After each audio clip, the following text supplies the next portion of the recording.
Welcome back everyone, I'm the Swedish dividend investor and today we have another subscriber request. If you're new here, we talk about dividend stocks and ETFs and we do valuations.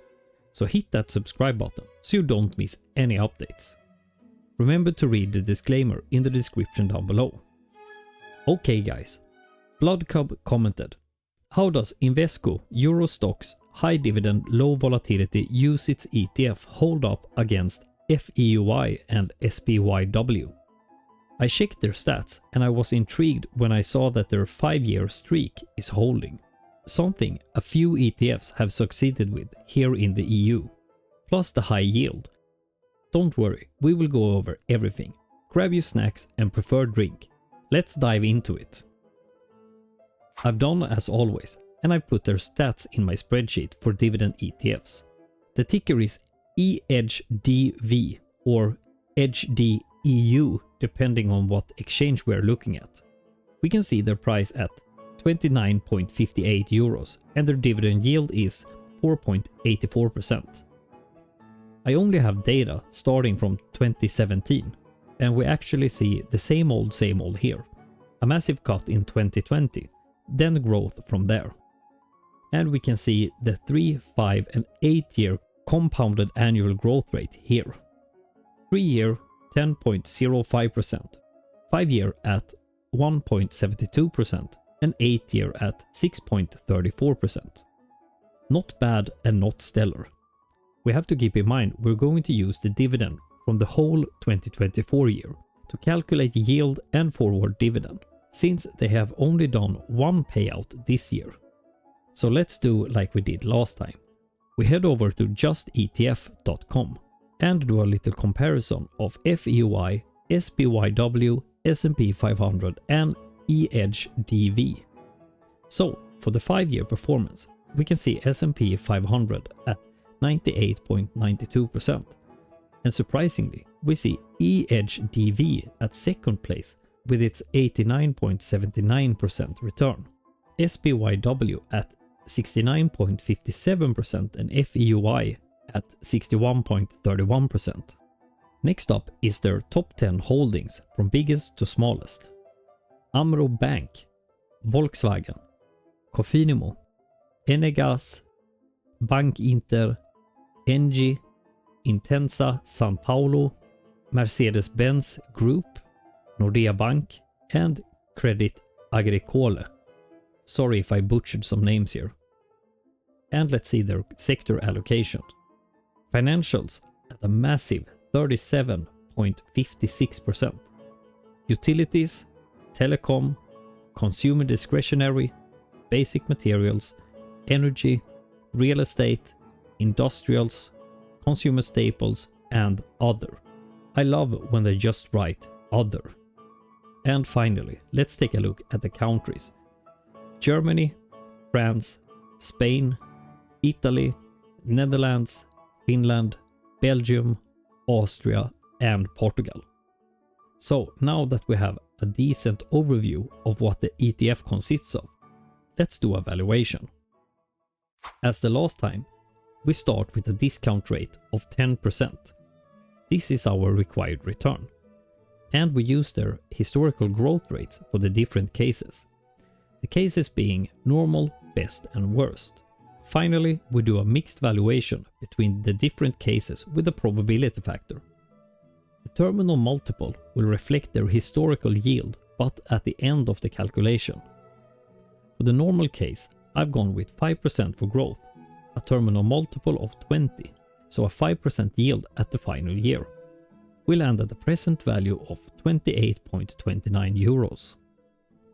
For the best case, I've used their highest growth rate and bumped it down a bit, so 7%, and a terminal multiple of 22, so a 4.54% yield at year 10.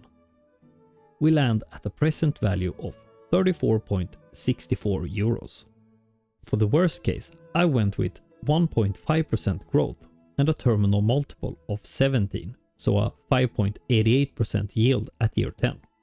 Here we get a present value of 20.16 euros. Now, like I said before, I also do a mixed valuation with a probability factor for each case to get a fair price. Since I don't know the future, and here we can remove some of the uncertainty. I've gone with 60 for normal and 20 each for best and worst case. We are going to be using a margin of safety of 5%. So we land at a fair price of 27.94. And with a margin of safety, we see the price is sitting at 26.54 euros. And comparing that to today's price, we see that we are not that far off. Now, I want to show you something for the worst case. This is something we should always keep in mind. Their 5-year CAGR is 1.7%. So if their long-term growth were 1.5%, we could see we would need to buy it at around 20 euros.